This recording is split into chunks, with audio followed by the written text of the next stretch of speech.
Hi, I'm here with VeAnn Campbell. VeAnn runs the North Shore Moving Market. What is the North Shore Moving Market? VeAnn, can you tell me what North Shore Moving Market is? We're a market that no one comes here, we go to the people, that's why we're moving. And we serve the homebound, elderly, disabled, and disadvantaged people all over the North Shore. They call us and they need food, and we will go and bring them food.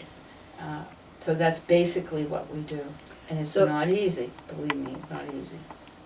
So these are people that are homebound, elderly, Yeah, disadvantaged, yeah, medically disabled right. in some capacity. They could be younger than elderly, but they might be completely disabled. Okay, so That puts even them younger at, you know, people. And the disadvantage could be younger because you can have sometimes like a single mom with 3 kids, she's out in a motel, she has no car. She has no way to go to a food pantry. So we have a couple of those, younger people with children, but very, very few, you know. But that's a disadvantage when you really have no transportation. Okay. That's kind of hard. It's got to be hard for you. How are you funded? Well, we write for donations and we write for little grants, but we usually get small ones. We're looking into finding ways to get more higher grants. We're looking for somebody that might want to volunteer sometime for grant writing, and we're looking for volunteers that might know the social media. I really don't have time for the Facebook, the Twitter, the YouTube, and whatever, or the webpage.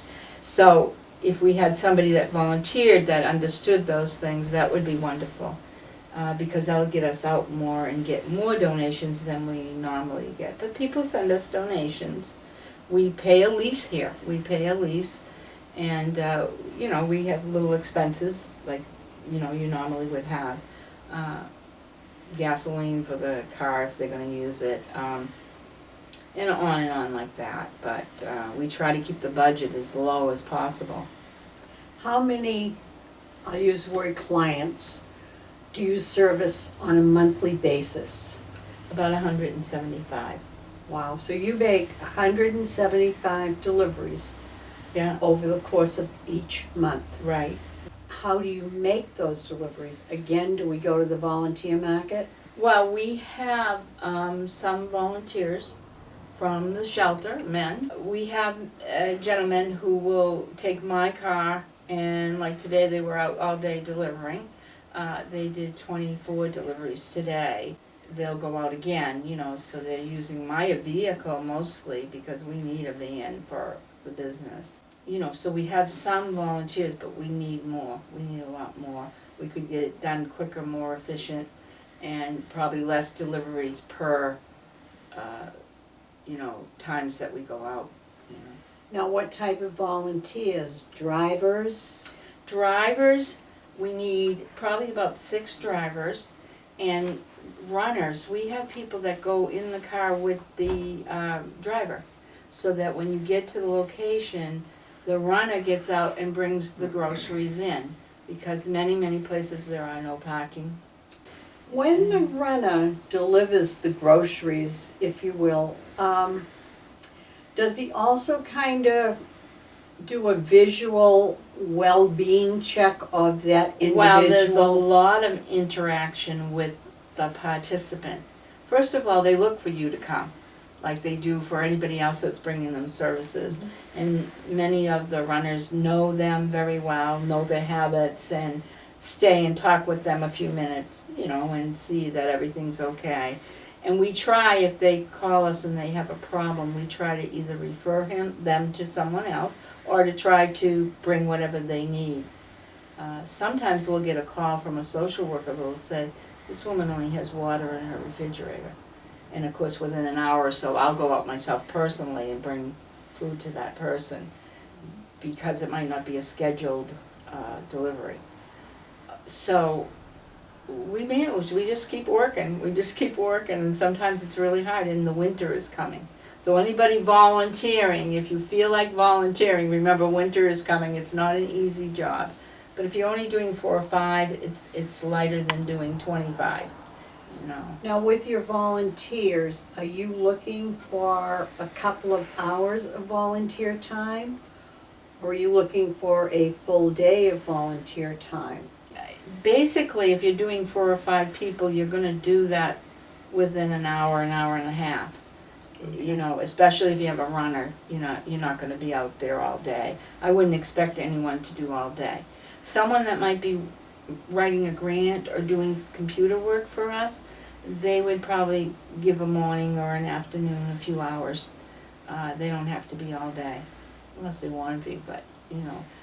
Yeah, grant writing and searching for grants is a time. does take a It lot takes of time. But it's something too that people can continue doing it at home. You know, they could do so much of it here and then maybe flash drive some stuff and do it at home if they have computer skills at home. So, you know. Is this something, that like high school kids, especially you talked about the Facebook piece of it, high school students that are involved in technology would be able to give you a couple of hours community service to get you up and running on Facebook and keep you up to date? Right. Would that fit into? I think teenagers are great. I think, you know, high school students want to learn things, want to do things for other people, and very often they have service that they have to commit to. They have to give so much community service. And I always told young people that, you know, when you go to college and you fill out your paperwork and the guy next to you has the same qualifications or at a job, they're going to look at that community service and say, this person, They do. you know. And I give them a good reference. Did they listen to me? Were they on time? Were they polite? That kind of thing. Were they productive? And that can be important when you go for your first job or your second job, you know. So it's a good place. It even can for even college be students. important on your college resume. Right, right. Even college students, it would be a great way to get to know the community and the local area. Right, Now, VeAnn, I know you're located in Salem. right. However, what cities or towns does the moving market encompass? We even have gone to Topsfield, way out onto Route 1. We go to Danvers, we go to Peabody, we go to Salem, of course, Beverly, anywhere that a person calls us. Some of the people, we have a few that are it's a ride to get to them, but we'll go. You know, we don't do Lynn because Lynn has great many services and they have 8 food pantries there. We do all over the North Shore. Okay. Hamilton, Lennon, wherever people call from. Sometimes people don't realize that maybe somebody in Hamilton and Lennon would be hungry, or Manchester by the Sea. You know, you know. But I also don't think that the North Shore Moving Market's name is out there Right. as to what they do and how they do it.